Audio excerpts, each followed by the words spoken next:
सुदिवस बच्चों, मैं तुम लोगों की विनुमा। आज हम 5वीं कक्षा की हिंदी किताब से जो 14 नंबर में है एक छोटा सा गीत जो हमारे लिए एक महत्व उद्देश्य से लिखा गया है और हमारे जीवन में क्या क्या होना चाहिए, क्या नहीं होना चाहिए, किस तरह से हम अपने जीवन को परिचालित करनी चाहिए या फिर जो हमारे बड़े बुजुर्ग हैं उनकी दी गई है सारी शिक्षाओं की क्या महत्वपूर्ण भूमिकाएं हैं, इसके बारे में बताए गए हैं। तो देखते हैं, इस विषय में आलोचना करने से पहले हम जानना चाहेंगे कि इसके मूल तत्व क्या है, किस विषय में हमें इस पाठ से ज्ञान दिया जाएगा। तो लिखा है ज्ञान प्रस्तुत पाठ में प्रसिद्ध कवि संत और ज्ञानी कबीर जी जो थे, एक बहुत संत थे और ज्ञानी थे, उनके द्वारा लिखे गए कुछ दोहे हैं, उनके उदाहरण हमारे लिए दिया गया है कि यह जो पंक्तियां हैं हमारे लिए कितनी जरूरी है, या फिर हम बच्चे हैं, हमारे जीवन में हमारे सारे संस्कारों को हम किस तरह से परिचालित करेंगे या फिर हमें अपने जीवन में किस तरह से इन सारे शिक्षाओं को उपयोग करना चाहिए, इसके बारे में बताया गया है। तो देखते हैं, प्रस्तुत पाठ में प्रसिद्ध कवि संत और ज्ञानी कबीर जी के द्वारा लिखे गए कुछ दोहे हैं जो कि उदाहरण स्वरूप हमारे इस विषय में आलोचित किया गया है, उसको हम विस्तार रूप से आलोचना करेंगे। तो देखते हैं क्या लिखा गया। गुरु गोविंद दो खड़े काके लागू पाए, बलिहारी गुरु अपने गोविंद दियो बताए। काल करे सो आज कर, आज करे सो अब, पल में प्रलय होएगी बहु करेगा काम। बड़ा हुआ तो क्या हुआ जैसे पेड़ खजूर, पंथी को छाया नहीं फल लागे अति दूर। दुख में सुमिरन सब करे, सुख में करे न कोई, जो सुख में सुमिरन करे तो दुख काहे होई। ऐसी बाणी बोलिए मन का आता खोए, और को शीतल करे आपो शीतल होए। ताले कोन है जे ना आमो जीवन रे आमो नीतिदिनिया समय आमे जो आम परिवेश रे रहुचे, हमर परिवार रो गुरुजन माने अछंती, लघुजन माने अछंती, हम समस्त संगे मिली रहिछि। तो जीवन रो प्रत्येकटा शिक्षा आम पई निहाती जरूरी। काहे कि ना जतबेले हम जानु छे एटा करो नहीं, सेटा करो नहीं, एटा करो सेटा करो, घर लोक माने काहे कि कोंती, कारण आम मानकटा से मानकर अभिज्ञता बहुत गाढ़, माने से माने ए सब को अंगे लिभि सारी छंती। कोटा करिले केते दूर हम पाई कि प्रयोज्य, केते दूर हम पाई कि हानिकारक, से सब रो सठिक कोन ज्ञान तांग पाखे रहिछि। तेनु करी सी हमको से माने जो कष्टटा बा दुखटा बा जो अप्रीतिकर परिस्थिति दे जाई छथि, सेगुडा जेंति हमको भोगिबा को नहुकी, सेति से हमको पथ प्रदर्शन करिथाय। किंतु हमें कोन करू ना जेतबेले से माने कहंती जे एटा करबानी भूल कथा, सेटा करबानी भूल कथा, सेटा हमको खराब लागे। कोन सब बळे हमको गाइड करछ, हम कोन एमति छोटा पिला है, हमर कोन ज्ञान नै, हम एटा मने रखछि किंतु ना, कारण हमर से माने बयस रे बड़, तांकर पारदर्शिता भी बहुत अधिक, से माने भलो भाबरे संसार रो प्रत्येक स्तर को अंगे भी जाइछन्ती, ता सहित से माने निजर समय को काटी सारी छन्ती। सही समय मध्य रे कोनटा असुविधा अछि, कोनटा सुविधा अछि, से भलो भाबरे जाइछन्ती। त तेनो करी तांकर आगामी पीढ़ी की परि से सब कष्ट रो सम्मुखीन न हो, से विषय से हमको पूर्व सूचना दियंती। देखिबा तो सही पड़ी हम जीवन रे एई कविता केते गुडी पंक्ति अछि जोटा कि हम पई केते प्रयोज्य और केते प्रयोज्य नोही, से विषय आलोचना करा। देला गुरु गोविंद दो खड़े काके लागू पाए, बलिहारी गुरु अपने गोविंद दियो बताए। ताले कोन है गुरु और गोविंद। प्रथमे हमें जानि छे आमे गुरु बोली कहा को मानथो बा भगवान के रूप श्रेष्ठ रूप हमें कहा को देथो ना गुरु को देथो। जदि सामने रे हमर की ठिया छथि ना गुरु ठिया छथि, ता सहित गोविंद, गोविंद माने के स्वयं भगवान छिड़ाई छथि, ताले हमें कहा को मुंडिया मारिबा। सेठी तुमरो शिक्षा व संस्कार कोन तुमे केमिति निजर बुद्धिमान नाम बुद्धिमत्ता को परिप्रकाश करिवो। सेठी सामने रे तुमरो छिड़ाई छथि, गुरु छिड़ाई छथि, ता सहित गोविंद माने स्वयं भगवान छिड़ाई छथि, ताले तुमे सेही परिस्थिति रे कोन करबो ना, सेही परिस्थिति रे तुमे भाबिबो ना भगवान तो स्वयं हमको देखा दै छथि, हमें प्रणाम करतो ताको ना, एटा होछि भूल। कवि के मतरे कोन कहि छथि ना बलिहार गुरु अपने गोविंद दियो बताओ। ताले मु प्रथमे कोन गोविंद को प्रणाम करबिनी कि स्वयं भगवान को प्रणाम करबिनी। कवि को मतामत रे से कहि छथि मु प्रथमे मोर गुरु को प्रणाम करी। कहीं ना मो जीवन समस्त मार्गदर्शन किए करिसेंती ना गुरु करिसेंती यदि गुरु मते प्रथम ठीक बाटटा न देखैबे जे भगवान को पाइबार प्रकृत बाटटा प्रकृत माध्यमटा कोन मु केते जानि भगवान कोठी अछंती तो तेणु करी गुरु आ गोविंद सामने छिड़ाई देले तो सेतले मु केबे भी गुरु गोविंद को प्रणाम करिबे नहीं काहे कि ना बलिहारी गुरु अपने मोर गुरु को पाइकी मोर समस्त सद्भावना भक्ति सबुतक मु ढाली दे तांको चरण स्पर्श करिबे काहे कि ना मो जीवन रो अंधकार को से दूरे मते भगवान को पाखे पहुंची पर प्रकृत मार्गटी को बताइबे साध्य कर के ना गुरु तापर से कोन ना काल करे सो आज करे सो अब पल में परले होएगी बहुरी करेगा तले काले जहा करबो आज कर आज जहा करबो एबे कर आमी कहछे जेतबे एले तुमे माने मने रखो जे हमरा ए वीडियो पढुची तुमे माने प्रायतः के पाठ पढुनो काहे कि हां आज कोन करबी काली करबी किंतु एटा होची सबुठो बडा भूल आज रो काम जदी तुमे आज करिबो एबे रो काम वर्तमान कर माने काली रो काम आज करो आज रो काम वर्तमान कर कोई तो काली तुमको बहुत समय मिलबो तुमे अलग किछि काम करबे ताले कोन अछि ना तांको कहबा अनुसार कोन अछि ना काल करे सो आज काली जहा करबे सेटा आज कर आज करे सो अब आज जहा करबो वर्तमान कर एबे कर ताले कोन ना पल में परलय होएगी बहुरी करेगा माने कोन क्षण को मध्य प्रलय हो जाय काली के तो हम देखिनु ना तो काली कोन हेई पारे न हेई पारे ताले काली के काहे कि से रखबे से हमरा वर्तमान मु आज को भीतर सारिबे आज काम को वर्तमान भीतर सारिबे होय तो काली के मु समय सदुपयोग करि परिबे और सठिक समय के विश्राम करिवार समय पाइबे काहे कि ना समय रो कोनोसी भरोसा नाही क्षण को मध्य से कोन करिवो ना प्रलय करिके छाइतबो तो बहुरी करेगा तो तले आरंभ करिवो कि बहुरी माने होचे आमी जो उड़ी कहछी ना बहिनी करिवो कि तो बहिनी एठा तो आरंभ करिवो शुभारंभ करिवो कि तापर आसे बड़ा हुआ तो क्या हुआ जैसे पेड़ खजूर बड़ा है बड़ा देखि तो खजूर गछ बहुत डेंगा है और तार माने पूरा अग्र भाग रे 10-12 टा बधुए पत्र रो डेंगू बाहतिबो किंतु से गछरे कोन बड़ हेले कोन किछि मूल्य नै ना पंथी को छाया फल लागे अति दूर माने बाटोई मान को ना छाई दे पड़छि आ तार फळटा बहुत दूर रे अछि तो बहुत सूक्ष्म माने छोट से किछि ना भोक निवारण करिवो दूर करिवो ना छाई दो कोन से प्रकार से हम सहायता कर परबो तले कोन हला ना बड़ा हुआ तो क्या हुआ जैसे पेड़ खजूर पंथी को छाया ना फल लागे अति दूर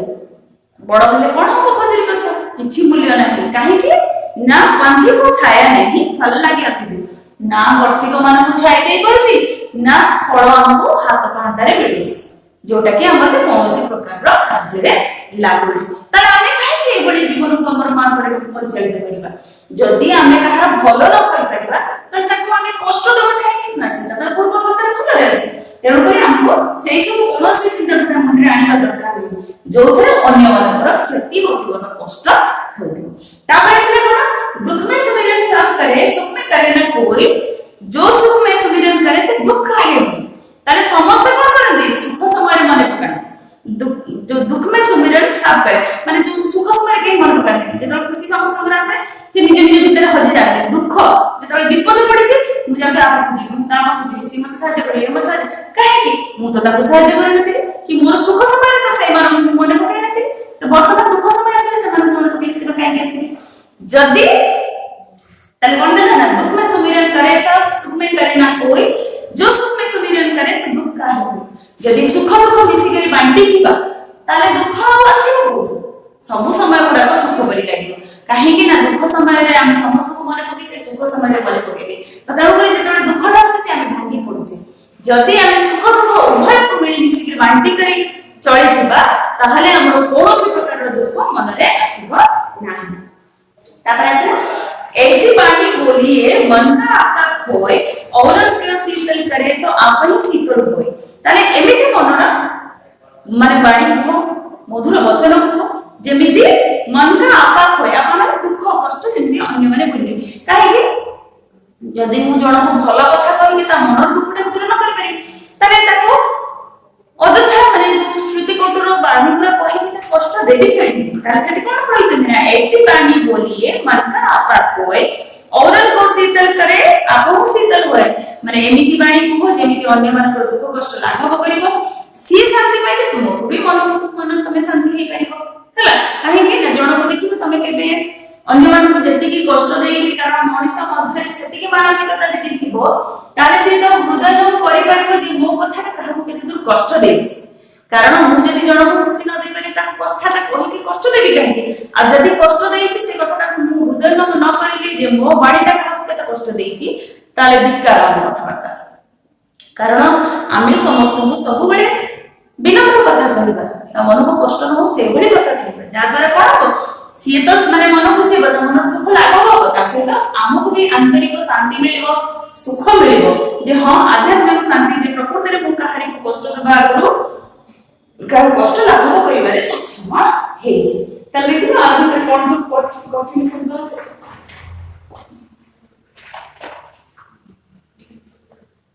दो दो माने कोन दुई जण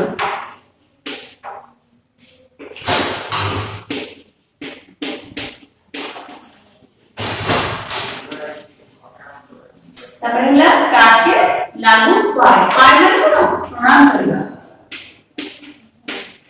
पाद छुइबा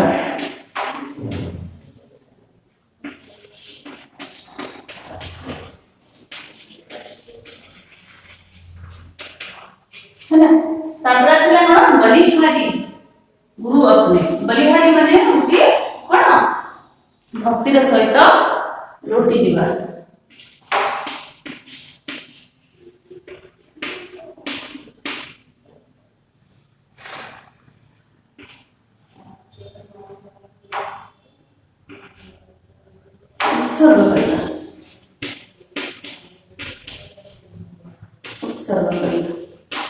भक्ति पूर्ण भाव उत्सर्ग तापर आसले कोन ना काल करे सो आज करे सो पल में प्रलय होय प्रलय माने कोन प्रलय एटा होची तार कोन पद्य रूप आ तार गद्य रूप होची प्रलय प्रलय माने होची प्रलय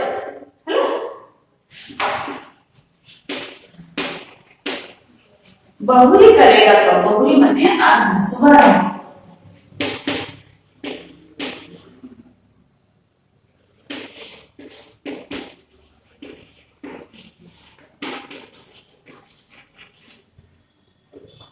तब रसिला बड़ा हुआ तो क्या हुआ जैसे पेड़ खजूर पंथी को छाया नहीं फल लागे अति दूर पंथी माने होची पथिक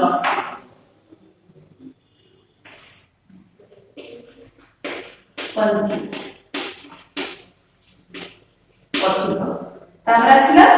तो फल लागे अति दूर माने कोन छाया माने छाई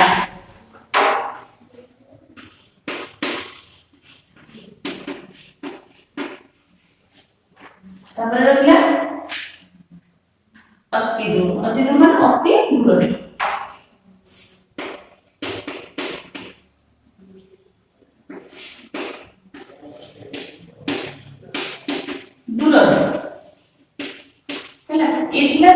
कठिन शब्द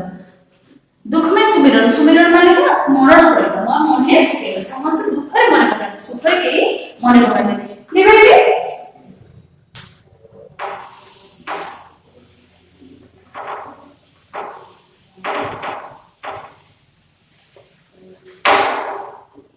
सुमिरन माने होची स्मरण सुमिरन माने स्मरण करबा मने पकाइबा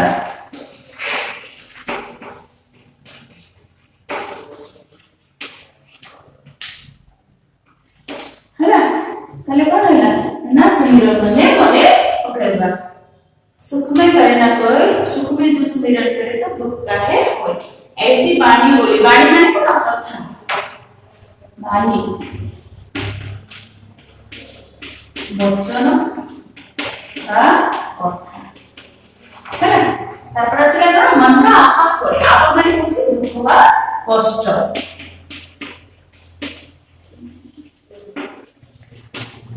ताले कोन एमिति कथा को जेमिति अन्य दुख कष्ट लाघव करि पाइबो नानी का दुख कष्ट ताले औरन को शीतल करे आपा को शीतल हुए शीतल माने संतुष्ट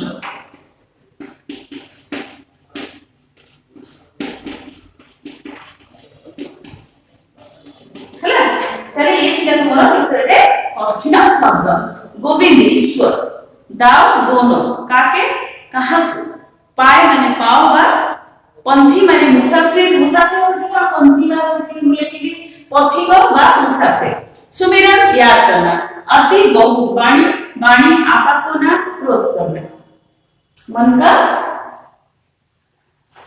आपा होछि कोन क्रोध कराने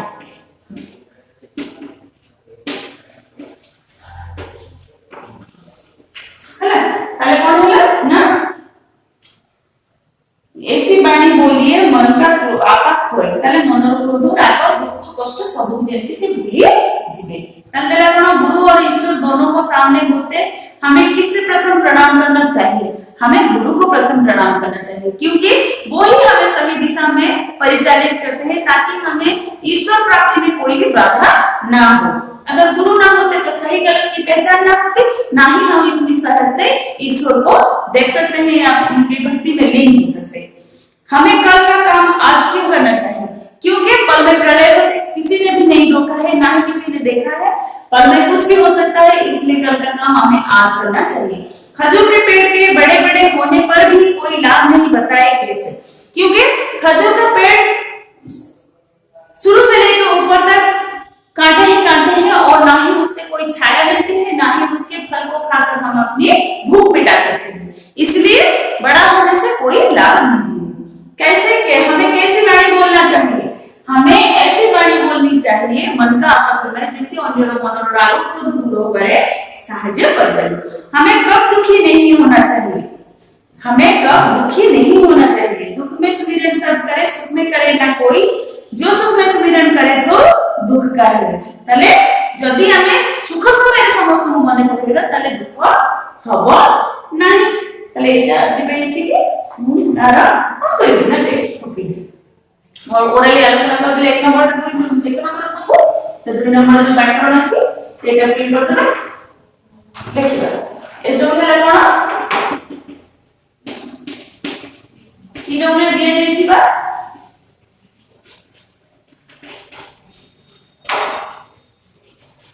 कठिन शब्द को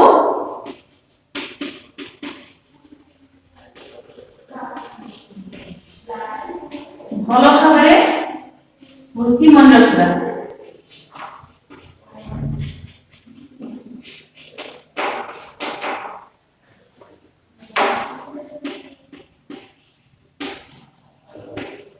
ना तले जो मु कठिन शब्द देले ताको भलो भाबरे बुझी कि मन रखिबो आ कोन करिलो ना खातारे भी लिखिबो तो मिलते हैं अगली कक्षा में धन्यवाद।